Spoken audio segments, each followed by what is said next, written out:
insurance not covering available clinics in our communities as well. When hospitals close, it looks like, death for acute conditions, injury, heart attack, strokes, meaning not every place in America has the same right to survival. So, rural centers, it is important to advocate and continue on advocating for our needs. Transportation has been a huge issue, especially finding mental health and behavioral health services for our community. Speaking to substance use disorder is clearly seen as an epidemic in rural communities without access to care.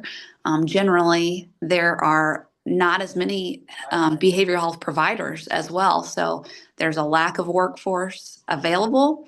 As we see, the baby boomer generation retiring and leaving, that's about 5,900 daily workforce leaving, and an estimated 14.8 million by 2029, meaning that the ratio of millennials to baby boomers is about 5 baby boomers to 2 millennials. The workforce in rural communities is limited. There's a vast number of large agencies promoting high paid wages, where in rural communities we cannot afford to maintain those budgets based on our ability to maintain services and generally our budget allowances. Definitely. Thank you, Molly. Dr. Fleck, I want to go to you and just kind of get your perspective on this. Just kind of where you sit, where do you see rural healthcare in Illinois? Well, rural healthcare sits at the crossroads between excessive obesity, childhood poverty, teen pregnancy, chronic disease rates in rural compared to suburban and urban areas, and they're too high in every of those domains. But it's even greater in that area, in the rural area, with a workforce that doesn't always match it. So population supply of physicians, primary care doctors, there's a metric where, and this is something we're very interested in really trying to enhance the pipeline or workforce, roughly 3,500 population per primary care provider. In the state of Illinois, it's probably overall about 12, 1,300 to 1. So it looks pretty good. But when you go into certain areas, in rural areas, that number is 9, 10, 11, 12,000 to 1. Okay. In places like Cass County, Johnson County, or Jasper County. And so you've got this big imbalance of high disease rates and disease burden and inadequate supply of practitioners. Telehealth is big, and we certainly have embraced it here at SIU, and and I keep my fingers crossed that we will continue to be able to provide telehealth services like we do inpatient services with minimal restrictions. You've got 80% of the counties in Illinois that don't have a child psychiatrist, okay?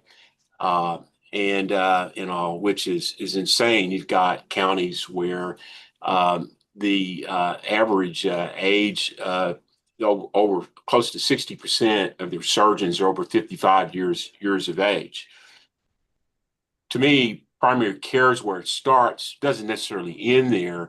But Illinois right now is short by about 500, 600 primary care physicians to be able to get rid of its shortage areas. It's been alluded to, the changing landscape with federal funding is going to certainly have an impact. When I moved here from the Detroit, Michigan area just under 11 years ago, in our system, here at SIU, when I would sit and look at our practice plan reports, our uninsured rate was 7%. With the Affordable Care Act and expansion of the Affordable Care Act and getting about 3.5 million people in the state on it, our uninsured rate's gone down to under 1%. But we are recoiling with the expiration of subsidies and work requirements, variety of things that's going to basically thin those rolls. And so our numbers are going to go up of uninsured. Well, the rural hospitals are already under stress. You've got probably a huge number of them, 30–40% of them running probably in the red. They're running on razor thin margins, and this is gonna further stress them. So here at SIU, besides talking about the problem, identifying the problem, as chair of population science and policy, one of our goals is to really address the workforce issue, and we're doing that by doing a detailed data dive, writing white papers, and going to disseminate this and propose some solutions on how to really enhance the workforce available to take care of people. So it's a tough time, but tough times tend to bring out our best in creativity, and we're going to need every bit of that here to take care of our rural problem in the state of Illinois. Fantastic. Thank you so much, Dr. Flack. Dana, I want to go to you. Just what are some of the challenges and issues that HFS has identified, when it comes to rural healthcare? And maybe what are some of the, kind of going forward, just what are some of the initiatives and efforts that you're looking at, when it comes to rural health? Sure. Thank you so much. I mean, the experts here at the table really highlighted a lot of what we see.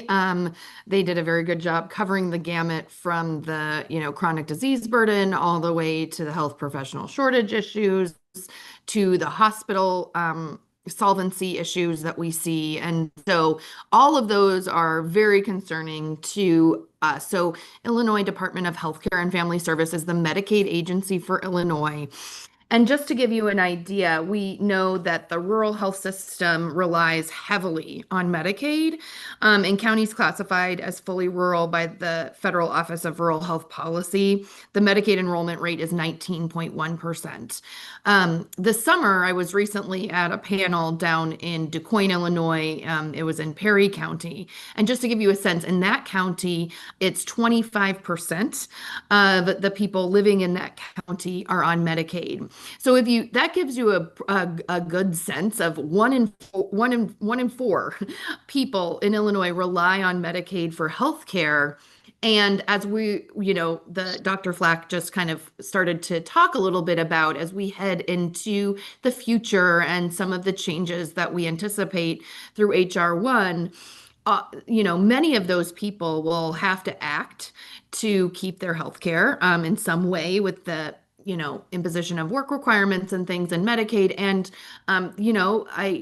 we will at the state, our goal is to keep as many people insured as possible. But, I do think that uninsured rates are vulnerable to growing in these communities, and we're very concerned about that. So it is more important than ever that the Illinois Medicaid agency have a very strong partnership with all of the stakeholders here at the table and every rural hospital provider and those that are serving the hospital provider community, including our universities who are educating those who can take this on. We can go into a lot of different details related to the rural health transformation program, but essentially the federal government, with the changes to HR 1, did recognize this vulnerability in rural health areas specifically and did provide an opportunity for states to apply for what is, somewhere, we don't know exactly how much Illinois will be awarded, but somewhere between 100 million and 200 million a year to serve rural communities better in light of the changes that are coming. And so this has actually been a really remarkable opportunity to partner with the folks at the table. We can talk about stuff we've been doing directly with them, but also just to really take a look at the landscape and what it needs. And in the process, we heard from stakeholders across the state. I think ultimately we ended up we conducted like 38 one-on-one discussions, had public listening sessions with 300 attendees, received over 120 public written comments, and held about 46 follow-up conversations. So we were, since the bill was passed, have really been digging into the needs here. And from that, we built a proposal that we think will really dig into some of the biggest issues here. One is really supporting the providers in these areas by helping them transform their operations in one way or another, either at hospitals or FQHC or community behavioral health clinics, working on team-based care, moving towards value-based care where payments can, there is some achievement of quality within that, but that payments are more predictable and can increase over time. We're at the hospital level, any sort of practice transformation, adoption of technology, things that can really make their healthcare models more sustainable over time. That's something we're investing in. The other thing we are heavily investing in, you heard from a lot of the panelists so far, was really overcoming geographic barriers to healthcare. These transportation and other geographic barriers are critical. We are looking at it from two perspectives. One, increasing access to transportation itself and place-based care. So looking at building out mobile units, supporting our EMS system. So we can support more paramedicine, treatment in place where, when an EMS responds, they can treat at somebody's location, and if they don't need to be transported, those kind of things are something that we're looking at. And then the other big piece of this is expanding access to telehealth and other technologies that make healthcare accessible in place for individuals, particularly specialty care. I mean, the mention of the child psychiatrist issue in 80 counties of Illinois is a great example that is the type of care that we can make accessible from an institution that may be in a metro setting, but make that specialist accessible through telehealth in a rural area. That's huge for this application that we submitted. And then the other very foundational piece that we are looking at is how we can build a resilient workforce. And this is at all levels. I mean, I think that there's scholarships and apprenticeships and others that can support, nurses or doctors or MDs, but we're also looking at entry-level workforce positions like community health workers, peer support workers, where we can expand those populations. All of those are like now billable through Medicaid, so those are billable services. Expand those like frontline healthcare workers and that workforce, because often those that enter healthcare professions at that level then go on to educate themselves to become nurses or doctors or other things later in their career. And so we're really looking at those career ladders and building this out as much as we can. And we're grateful for our partnerships with SIU and other educational institutions in the state of Illinois that will help us through this. So that's a taste. I can go into more detail as well. Wonderful. Dana, I think you answered about 4 or 5 of the questions I had lined up for you. Oh, So sorry. that was a wonderful job. Let's before we kind of get into some of the federal changes, some of them, let's stay a little more optimistic for a little bit here. And Tracy, I want to go to you for a little bit. We've talked about, yes, there are challenges, but there are opportunities as well. There are chances here for partnerships, collaborations of that nature. And I wonder if you could just tell us a little bit about some of the steps your members are taking, some of the innovations they're taking in order to address some of these challenges. Oh, sure. I mean, definitely. And I think there's lots of good examples. The mantra, if you will, of ICANN has always been better together. So the concept of collaboration and connecting not only to each other, but to their communities. So some of those examples that come to mind, for example, are on workforce. One of the hospitals is actually, as a retention tool, supporting their employees in obtaining car loans and housing assistance for down payment on a rent or a deposit, I should say, or down payment on a hospital. So that was something kind of new of like, oh, wow, that's great. If you can't get to work, if you don't have reliable transportation, you're not going to get to work. If you need to leave the community, then chances are you may need to find another job. So stepping back and looking at some of those more innovative concepts as it relates to retention in that case. But one other area that I think is really exciting is just the number of partnerships that hospitals have had with their schools and the athletic departments, for example, and supporting the athletic teams with athletic trainers and physical therapy, or after game sports injury type of walk-in clinics that are a community service that they make available to those athletes and their families, or during the summer having plots of land available for growing fresh vegetables. And if members of the community aren't doing that, I know of one hospital that they planted a garden, the staff did, and they would tend and harvest those vegetables and donate them to either food shelters or at a farmer's market. So there are campuses that have very complete wellness facilities. The idea being that rather than think of the hospital as a place to come when you're sick, you need to go also, or replace that concept with the idea that I'm going to go there to stay well, and create that connection to health at that level, as well as some of the back to school type events where physicals are offered, or there are forums where the kids come into the hospital to get back to school supplies and physicals and vaccinations, and get exposed to different departments within the hospital, like physical therapy or pediatricians that they typically are seeing when they're injured or sick. And so it replaces that fear with, this is where I can be and be well and be comfortable.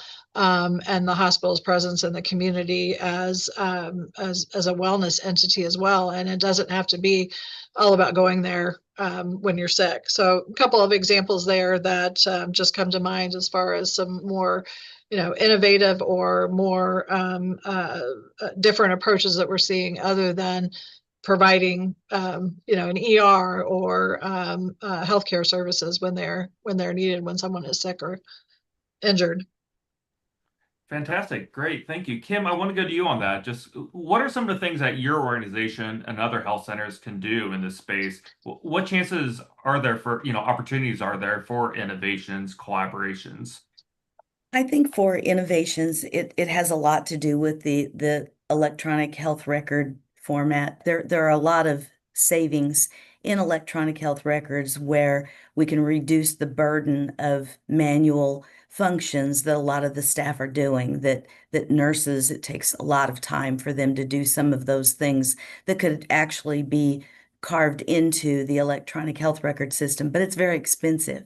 So for every tool that you add to electronic health records, it costs a little bit more. But as far as the collaborative piece of it, I think that the gap, the issue that we see are our hospitals do a lot of great things, and health centers are we're in the primary care world. We're not in the emergency medicine world, and definitely not, in most of us do not provide any specialty care.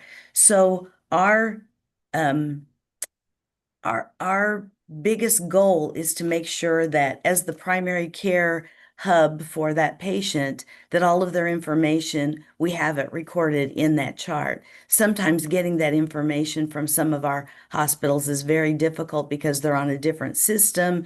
There's no infrastructure that links us together, no interfaces so that we can send and receive that information. And that's probably one of the biggest barriers, I think, to that, our ability to work together.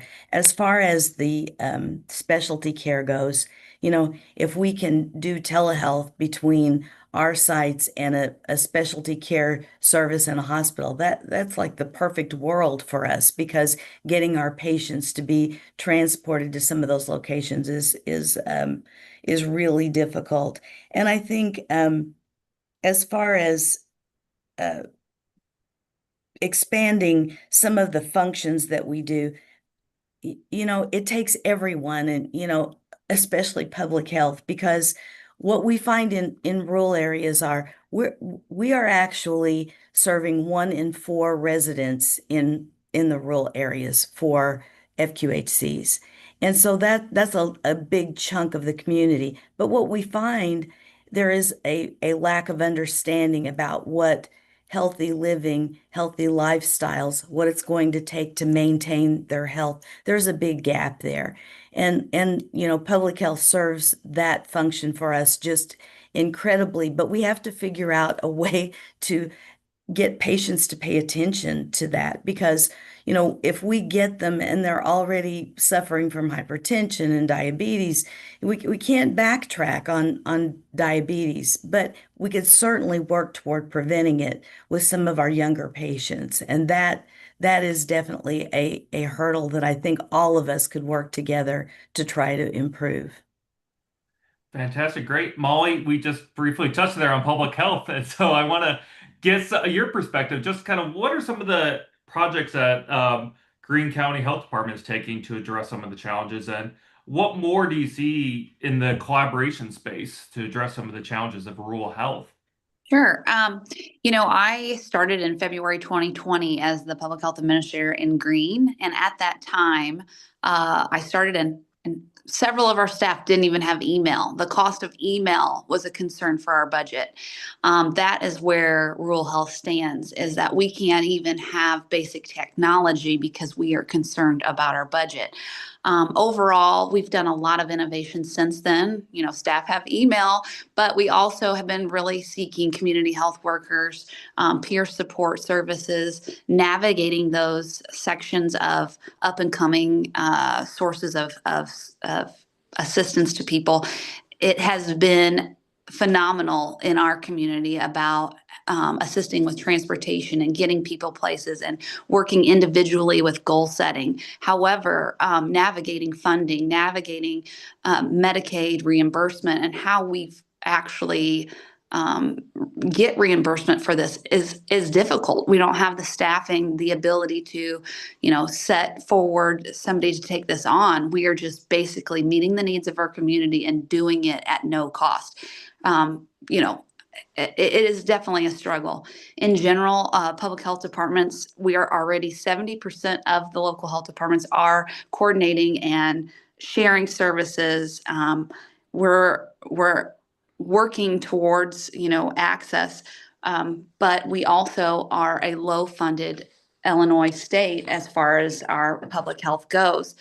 $231 per capita, which Illinois is ranked 40th among the states similar, even compared to District of Columbia. They fall short of the nation where they're spending $422 per capita on health. So we're one of the Illinois ranks the lowest among peer states similar. In general, in the Marion region, we have about 40,000 people that have left the area since 1960. We have an aging population. We have low and poor compared to other states. So this is devastatingly affecting our community, and we have to strive for innovations such as those community health workers and looking for ways to immediately make impacts because it is devastating. Thank you. Dr. Flack, where do you see, this going as far as innovation, for rural health? And, what kind of collaborations can there be between these different organizations and, an institute like SIU School of Medicine? Oh, looks like we still have you on mute here, Dr. Flack. So I'll try not to be repetitive. From our vantage point, thing that we are really most interested in trying to do is trying to figure out a way to address the pipeline issue. And so here's a medical school. We we have students, we graduate roughly 70, 75 a year. Our kids get out of school, they've got $300,000 worth of school loans. We started a program here in our Department of Medicine, where I'm chair, where we identify people, and they identify us as saying, "Hey, look, we'll come to work for you in the FQHC, in the ambulatory FQHC. We'll sign with you now, even while we're in our training." And what we actually do is call it the Our Aspire program. We actually supplement them a couple of $1,000s a month over and above what they get paid as residents, and give them sign-on and 3-year retention bonuses, and a competitive salary in the FQHC. I think that there is a need for things like this much greater than what currently exists. And there's some federal programs, so like if you go to work in the FQHC, you can get loan forgiveness. But I think there are also some things the state of Illinois can probably do. And we are laser focused on working with anyone and trying to develop programs to really enhance that pipeline. And certainly primary care doctors are a central part of that. Not the only part, because nurse practitioner, nurses, MAs are important as well. But I think at SIU, that's something that we are very interested in, beyond just delivering care. I mean, our catchment area is 66 counties, roughly 2.2 million people. And a lot of it is rural / small town, who comes to see us come hours away. And a chunk of that has to do with their providers who simply do not take in their clinics Medicaid. Okay. I'm fortunate to work in a system where we see everyone, and all. We don't screen them out of our clinics or anything along those lines. And I think another thing that we forget when we're talking about Medicaid is that 44% of Medicaid recipients are children, not adults. They're children. Almost 70% non-disabled adult Medicaid recipients have income. And a number of people actually work in jobs that don't have benefits. They don't have jobs where it gets them out of qualifying for federal nutrition benefits and other kinds of benefits, and all. And this sort of mindset that we're gonna make you go to work. We're the only industrialized country that hasn't quite figured out that healthcare should be broadly available and right, not a privilege, and not just because you have really good insurance like I do and all. So, long-winded answer to say, here at SIU, and I know here in population science and policy, we are dead set focused on doing our best to try to partner with anyone to come up with innovative solutions on this pipeline issue. And us being a medical school, we're certainly part of the pipeline. Thank you so much, Dr. Fleck. Dana, I want to go to you, and let's get into it. We kind of talked a little bit about it before, but there's been a lot of headlines and discussions about the federal tax and spending law that Congress passed this summer, and what impact it will have on Medicaid and other healthcare spending. And I'm just curious, from HFS's perspective, just what do you see as some of the major impacts that this law will have on rural healthcare in Illinois? Dana, looks like we still have you muted. Thank you. As we know, the federal cuts that are happening as a part of that bill to Medicaid will certainly have a widespread effect across Illinois on all areas. But in particular, rural health, even with this concept of a rural health transformation, infusion of funding, will have, very detrimental effects. Illinois, we estimate that over 270,000 residents could lose coverage across the state due to the imposition of both more frequent redeterminations through Medicaid and through work requirements that are being imposed as a part of the program. And we're looking at this as a potential $6 billion loss through other measures that are coming to the state of Illinois that affect hospital payments and things that could really have a detrimental impact on rural health providers.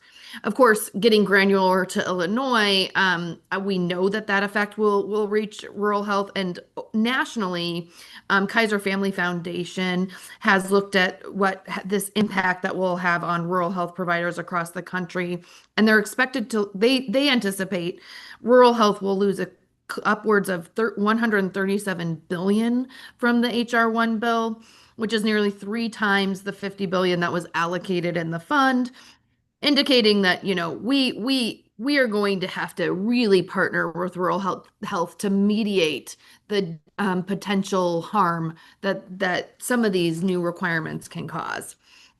But we are going to be our goal at the state of Illinois with HR1 overall is to reduce harm, ensure that we can keep as many people enrolled in Medicaid as possible, and also to keep as many services as possible running despite these cuts. So we are thinking very creatively in a lot of ways. Our HR1 implementation process really looks at ways that we can ensure the largest number of people that can somehow be exempted from having to do this increased burden of work requirements can be based on maybe they are medically fragile, or if they have some sort of exempting criteria. We'd like to make sure our technology can do that automatically, that folks can then just remain insured in the program. And then for those that have to act and actually do need to do something to assert their employment, we want to make our interface as easy to use as possible. We are going to partner with community agencies, with MCOs, to allow people to understand how to use the system, if they're affected, what are they required to do to take action, and make our staff available to answer questions and walk people through this as much as possible. So we, in that regard, we are really focused on keeping people enrolled. That will help the finances of our rural health providers in the meantime.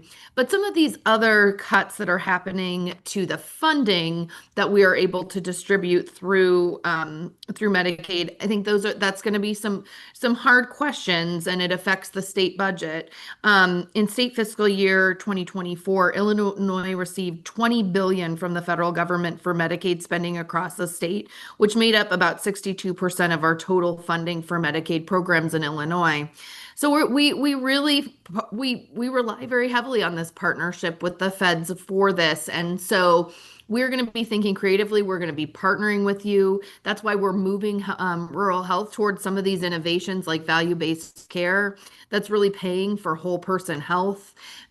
Keeping people, investments in primary care are going to continue to be very critical, because the more we can keep people engaged in a medical home, the less likely they are to face a critical condition that would, cost the system more and more as we move forward. So we have our work cut out for us, let me tell you, but we're ready to do it, and we're going to do the very best we can to reduce harm here.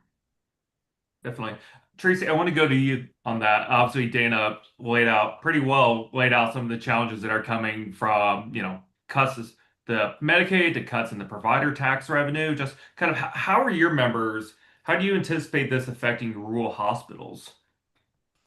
Oh, well, I think that's been covered really throughout. It's a negative impact with declining reimbursements, more effort to obtain payment. Medicare Advantage is a challenge for our members to get paid on a timely basis, or to have to jump through hoops like prior authorization. Fewer insured people, and folks come into the emergency room because they don't have coverage and they've delayed seeking treatment, and it's more costly at that point, and a 24/7 ER and what that provides in terms of access also is uncovered and uncompensated care for our hospitals. So that will add to the burden as well. So I think that's all been alluded to in this conversation of then how do we ensure that policymakers know, and both at the state and federal level, when we have such a significant percentage of our rural hospitals are reimbursed by the two programs combined, that we really have very, very little control over, and it seems to be at the the discretion of Congress whether they're going to cut healthcare reimbursement or not, or support healthcare on the other end of the pendulum. But we have almost 30% of rural hospitals that operate on a thin or a negative margin. So that's where we stand today, coming out of COVID, where there were funds to support operations related to COVID care, and not having that money available, and then adding more changes on top of that in terms of policy and eligibility reductions, and some of the payment policies or changes in the payment policies that will reduce payments. So it's creating a pretty dire environment in terms of where our rural hospitals can be financially. The challenge of a rural hospital is the low volumes, and we have these standby costs, if you will, that are there consistently to have a 24-hour, 7-day a week, 365-day a year hospital emergency room. You've got those inherent overhead costs, if you will, already built in, and not the volumes to really spread that across to look at kind of a per unit, not to dehumanize it, but a per unit type of a cost, where a larger hospital has more volume and also has a different payer mix, where they can have a somewhat of an impact on what that reimbursement would actually end up being. That's not so heavily dependent on the public payers, Medicare and Medicaid. But having those costs that are inherent regardless of how many patients you see adds to that cost, and people want the hospital, they want the ER, they want the OB care, they want the specialty care, and having some understanding that our hospitals are not making these decisions easily to say we can no longer provide OB care, we can no longer have the specialty clinic. It does come down to finances and reimbursement and availability of specialty providers. For example, an OB or an FPOB that is willing to take call to deliver babies at a rural hospital when there may only be one other provider that is willing to do that. The reality of, and Dr. Flack can add some more specifics of this, is that it takes a minimum of 4 physicians, whether or not that's an OB or family practice that delivers babies, to have that continuous 24-hour, 7-day a week coverage, to have a hospital that delivers babies. And you add on top of that anesthesia costs and surgery costs, because you have to be prepared for a C-section whenever that may occur. You have that all built in, regardless of how many births that you're doing, or in the case of the emergency room, how many patients you have there.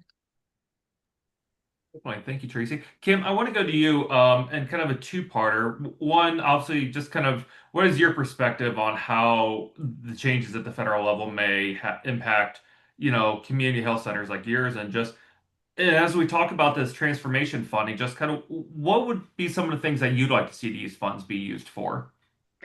I think that probably the most important thing that the funds could be used for is to really secure and validate some of those services that are essential in our areas in Southern Illinois. And I think our ability to get patients to the services that they need, the transportation issue is absolutely critical. I mean, there are no public transportation services in most of Southern Illinois.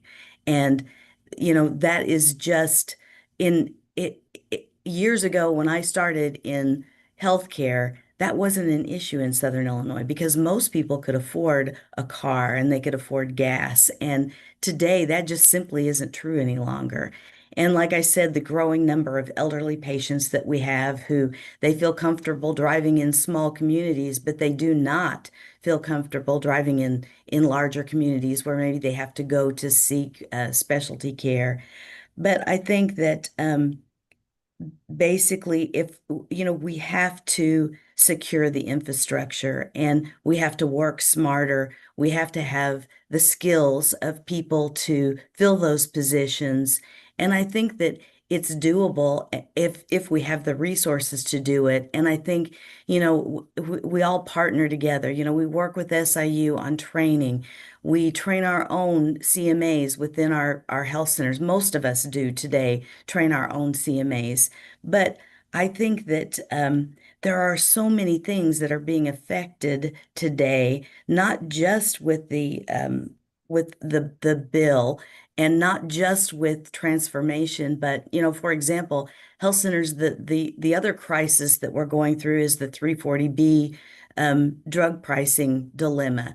There are no protections for health centers for our contract pharmacy business. And I think that it goes without saying that without the proper medication, patients are not going to maintain or improve their health.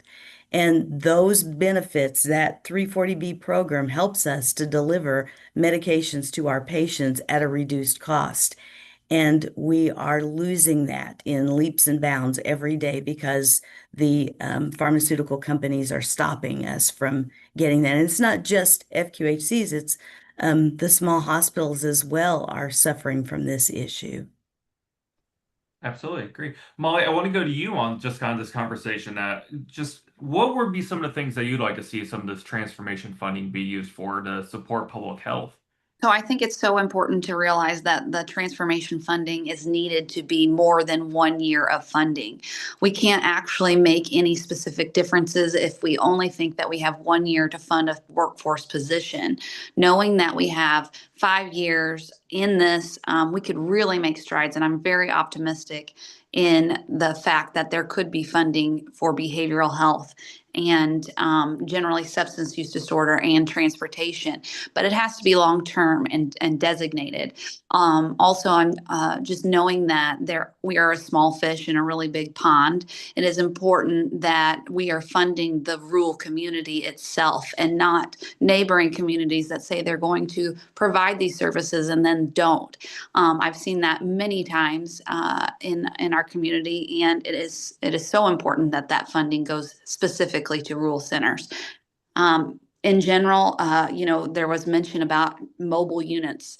That could be a great idea. However, that's what an example of how we might say that we're going to go to that rural community and then don't. So I really I have optimism for the funding sources. If it's long term and identifiable that we can actually provide workforce for a longer period of time, there will be significant change in the ability to serve our communities. Absolutely. Dr. Fleck, I want to go to you, and I want to switch gears a little bit because you're rapidly running out of time here. But I want to go to something that was mentioned a little bit ago, and it wouldn't be a healthcare discussion without some discussion about AI, telehealth, and just kind of virtual care and, what that could mean and the potential of that.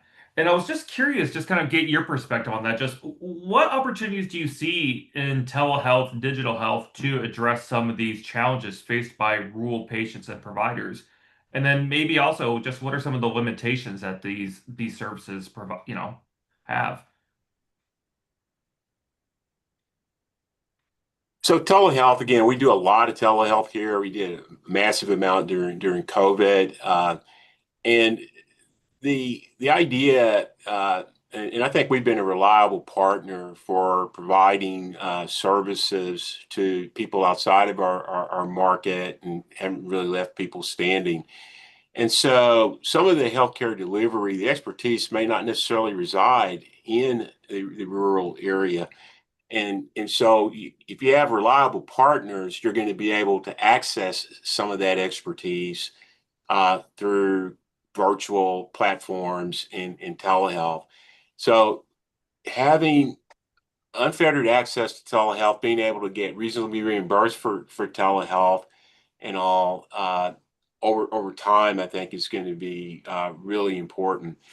The area of artificial intelligence, that's fascinating, and we're actually doing a project now where we are using machine learning and stuff to actually help us optimize our scheduling of patients in our clinics. And we have had some pretty good estimates about how by using smart staggered scheduling that we can actually um, drastically improve time utilization. Because when I just left clinic, and sometimes I'm sitting in clinic, and if I don't overschedule, I may have 2 new patients scheduled early in the morning and still be waiting at 9:30 for someone to show up.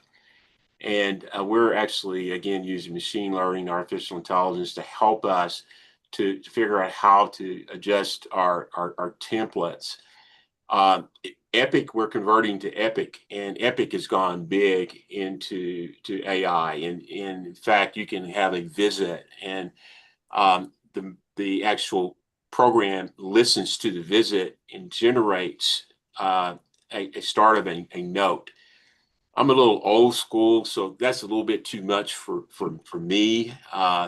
And all, I don't want a machine generating the note. But one of our trainees, for example, a while back, did a discharge summary on AI and just about freaked our compliance people out because he sent it to me and they just about freaked out. And I said, this is probably one of the best discharge summaries I've read in a long time. um, and I think what's going to happen as well is some of the burnout we're dealing with and some of the work that the EMR puts on people. AI has the ability to help mitigate that. Okay. So I am skeptical of some aspects of it, but I'm actually hopeful that, for example, it will really help us reduce workload and burnout, because anybody who works with the EMR knows that the EMR generates a massive amount of after visit sort of visualizations and clicks to check all the boxes you need to.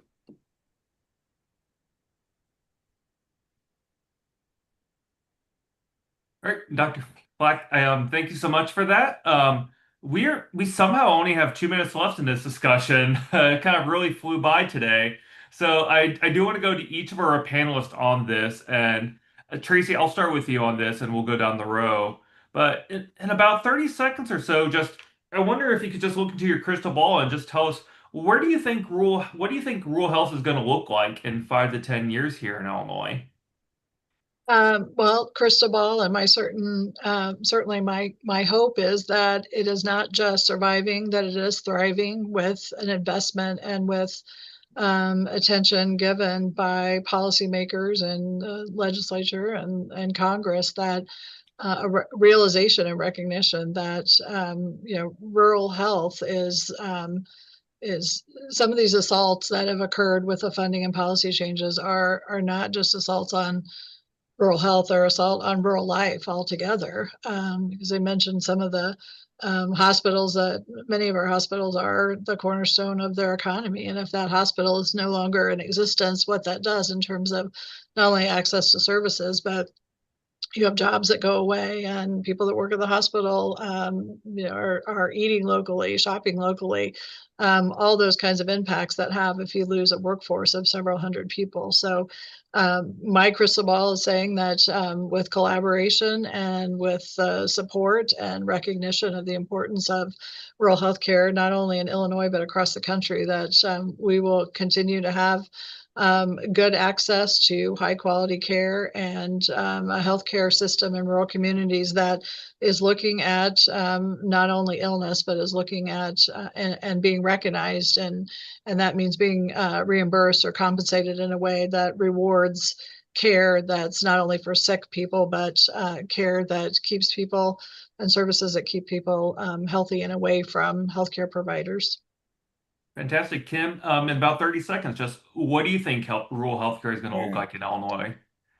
I think that Southern Illinois and rural Illinois, we have a lot of smart, innovative, caring, and committed people that are willing to do what it takes to make the lives of our patients better. And I think if we work together, we can make that happen with the proper foundation, which is, of course, the funding. Fantastic. Molly, what about you? In about 30 seconds, what do you see as the future of rural health in Illinois? I believe we're persistent and definitely resilient.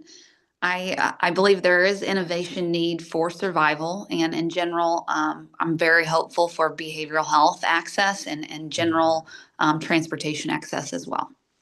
Fantastic. Dana, what about you? Where do you see rural health in Illinois moving forward? I think that with an investment in Illinois and this transformation that will modernize the workforce, modernize our healthcare delivery systems, we're going to use all the tools in our toolbox to ensure that people are getting care where and when they need it, and that we're able to actually improve health outcomes over time. And I also envision creating a health system through some of these deep investments we're going to make that health the health system actually also is an economic driver for communities in rural areas and really continues to be the lifeblood of a lot of these communities over time. So that's our commitment at the state of Illinois. Wonderful. Dr. Flack, I'll let you have the last word. Just where do you see rural health in Illinois moving forward? See it innovating and tapping into our collective creative ideas, juices, collaborations on the delivery of care, how we augment the pipeline, how do we attract practitioners to go, relocate, and stay in rural areas. And I think there's a lot of fertile ground there that if we work together, we can figure out. Fantastic. Thanks so much to our wonderful panel for joining us today, and for all those who joined us on Zoom or on our YouTube page. This is our last event of the year, virtual or in person. So I want to thank everyone who supported Health News Illinois through the year, and I want to thank you again, and I wish you all